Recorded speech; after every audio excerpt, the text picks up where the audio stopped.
'cause I don't give a fuck what you say. Yeah, I'ma do shit my way. So you can go kick rocks, I'ma stack bricks up, build what I want to make. Yo, I got a lot of shit to say, so I'ma do this every day. I'll be writing things until I'm fucking buried in my grave. 6 feet deep under, but my body won't decay, 'cause my message. আমাদের YouTube channel Sundarban পাখি বাড়ি। তো আজকের ফার্মের ভিতরে video বানানো possible নয়। আজকের মেনলি একটা ছোট পাখির বিষয়, মানে বদ্রি পাখির বিষয়ে একটা খুব বেটার টপিক। এই প্রবলেমটা কিন্তু অনেকেরই হয়, মানে বদ্রি পাখি যারা পোষেন মানে তাদের কিন্তু হামেশাই এই প্রবলেমটা, মানে যারা আমাকে কল করে বলেন বা হোয়াটসঅ্যাপে বলেন, দাদা এই প্রবলেমটা হচ্ছে, কি করব। তো এখন আপনাদের মনে হচ্ছে যে আসল প্রবলেমটা কি, তাই তো? তো প্রবলেমে যাওয়ার আগে যারা এখনও পর্যন্ত আমার চ্যানেলটিকে সাবস্ক্রাইব করেননি, অবশ্যই সাবস্ক্রাইব করুন। তো চলুন যাওয়া যাক আজকের টপিক। তো ছোটো পাখিতে একটা কমন প্রবলেম কি হয়, মানে মেনলি বদ্রি পাখি, বদ্রি অ্যান্ড ককটেল, এই দুটো পাখিতে, মানে অস্ট্রেলিয়ান যে বার্ড রয়েছে, অস্ট্রেলিয়ান বার্ডের মধ্যে ছোটো পাখি বদ্রি আর ককটেল, এই দুটো স্পেসিসের মধ্যে একটা কমন প্রবলেম থাকে, ফেদার ডিজিজ। ডানার যে পালক, ওই পালক আর লেজের যে বড় বড় পালকগুলো, ওই পালকগুলো কী হয়, খসে খসে পড়ে যায়।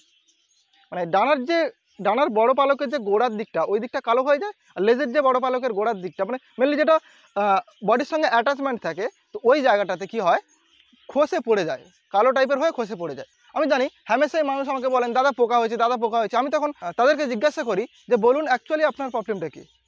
তখন ওনারা বলেন যে আমার এই প্রবলেম হচ্ছে, কারণ বড় পালক যখন খুলে পড়ে যায় তখন কখনোই পোকার জন্য পড়ে না। তো মেনলি এটাকে সিভিআই ইনফেকশন বলে বা কার্কো ভাইরাল ইনফেকশন বলে। তো এই ইনফেকশানে যখন পাখি ইনফেক্টেড হয় তখন কিন্তু পাখির যে পালকের যে গোড়ার দিকটা, ওটা কিন্তু খসে পড়ে যায়, কালো হয়ে খসে পড়ে যায়। তো যারা নতুন ফার্ম শুরু করেন বা যারা জানেনও না এই অ্যাকচুয়ালি এটা ডিজিজ কিনা বা পোকা, তো তারা কী করে, প্রচুর পরিমাণে পোকার বা কীটনাশক স্প্রে করে। তো পাখিতে কীটনাশক স্প্রে করাটা বাঞ্ছনীয় নয়, মানে আমার মতে ঠিক নয়। যারা কীটনাশক স্প্রে করেন, যেমন অনেকেই বুটেক্স স্প্রে করেন, টিবলি স্প্রে করেন, এগুলো তো মেনলি গরু, মানে যারা চিবিয়ে খায় তাদের মুখ বেঁধে তাদের গায়ে যে পোকাগুলো হয় ওদেরকে কিন্তু তাড়ানোর জন্য ওই জলে গুলে ওই ওষুধটা কিন্তু গায়ে দিতে হয়, তাতে কিন্তু ওই পোকাগুলো মারা যায়। কিন্তু পাখি যেহেতু চিবিয়ে খায় না, শষে খায়, তো যখন আপনারা ওই মেডিসিনস বা ওই কীটনাশক স্প্রে করছেন পাখির গায়ে, তখন কি হবে, ওরা তো ওই পালকগুলোকে স্ক্র্যাবিং করে, মানে এইভাবে তো আঁচড় ফাঁচড় দেয়, জিভেও দেয়। তো তখন কি হয়, ওই বিষটা কিন্তু শরীরে ঢুকে পাখির লিভার কিন্তু ড্যামেজ করে দেয়, বা পাখির আদার্স যে অঙ্গ প্রত্যঙ্গ রয়েছে, অঙ্গগুলো রয়েছে, সেগুলো কিন্তু নষ্ট হয়ে যায়।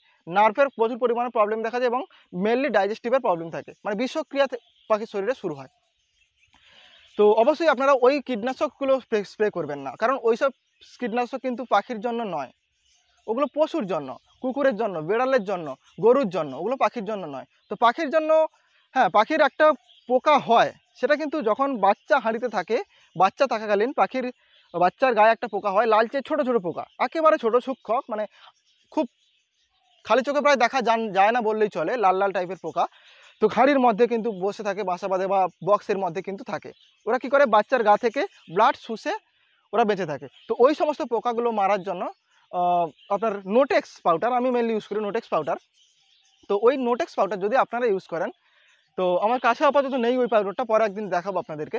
তো ওটা যদি আপনারা ইউজ করেন, তাতে কিন্তু ওই পোকাগুলো চলে যায়, মানে মারা যায় আর কি। আর ওটা তো প্রায় সপ্তাহে একবার ইউজ করলে, এক সপ্তাহ বাদে আরেকবার ইউজ করলে প্রায় 3 মাস ইউজ করতে হয় না, পোকা কিন্তু আসে না। খুব ভালো মেডিসিন। বিষ জিনিসটাই এমন যে সামথিং হলে ক্ষতি করে, কিন্তু ওই মেডিসিনটা খুব একটা ক্ষতি করে না। আর হ্যাঁ, কার্কোভাইরাল ইনফেকশন যখন পাখি ইনফেক্টেড হবে, তখন কিন্তু আপনাদেরকে মাথা ঠান্ডা রাখতে হবে অবশ্যই, কারণ এর রেটটা কিন্তু অনেক বেশি। মানে পাখির একটা বাচ্চার হলে কিন্তু ধীরে ধীরে আদার্স বার্ডগুলো কিন্তু ইনফেক্টেড হয়ে যায়। মেনলি বাচ্চা পাখির বেশি পরিমাণে দেখা যায়, অ্যাডাল্ট পাখির খুব কম হয়, কিন্তু বাচ্চা পাখির প্রচুর পরিমাণে দেখা যায়। তো যখন দেখা যাবে, আপনারা কি করবেন, পাখির মানে তখন আপনাদেরকে ভাবতে হবে, হয় ওয়েদারের জন্য হচ্ছে, না হলে পাখির ইমিউনিটিটা কমে গেছে, মানে রোগ প্রতিরোধ করার ক্ষমতা কমে গেছে। দেখুন, ওয়েদারের সঙ্গে সঙ্গে রোগ প্রতিরোধ ক্ষমতা কিন্তু হেড উপর হয়, কখনো কমে কখনো বাড়ে। তো যখন আপনারা দেখবেন যে রোগ প্রতিরোধ ক্ষমতা কমে গেছে, তখন কিন্তু ওই ইনফেকশনটা দেখতে পাবেন। হ্যাঁ, আমি সবার কথা বলছি না যে সবারই হবে, সব পাখির কিন্তু হয় না, কিছু কিছু পাখির যাদের প্রতিরোধ ক্ষমতা একেবারেই কম বা কোনো কারণে যদি, আর এই ইনফেকশনটা কিন্তু জিনগত দিক দিয়ে এক পাখির শরীরে আরেকটা পাখির, মানে জিনগত দিক দিয়ে কিন্তু একটা পাখির শরীর থেকে আরেকটা পাখির শরীরে যেতে পারে, আবার এমনি ইনফেক্টেড ফ্লো হয়ে ইনফেক্টেড হতে পারে। তো হ্যাঁ, যে পাখিগুলো পড়ে যাবে, রানা পালকগুলো পড়ে যাবে, ওগুলো কিন্তু ধীরে ধীরে প্রায় 80% বার্ড রিকভারি হয়ে যায়। তো আপনাদেরকে অবশ্যই ইমিউনিটি পাওয়ার বাড়ানোর জন্য পাখিকে সঠিক পরিমাণে খাবার দিতে হবে। ভিটামিন মিনারেলসগুলো দিলে কিন্তু ধীরে ধীরে ওই রোগটা আস্তে আস্তে সরে যাবে, রিমুভ হবে না, সরে যাবে। মানে আপনার শরীরের যখন রোগ প্রতিরোধ ক্ষমতাটা বেড়ে যাবে তখন কিন্তু ওই ডিজিজটা কিন্তু ততটা আক্রমণ করতে পারবে না। তো এইভাবেই কিন্তু আপনারা কেয়ার করবেন।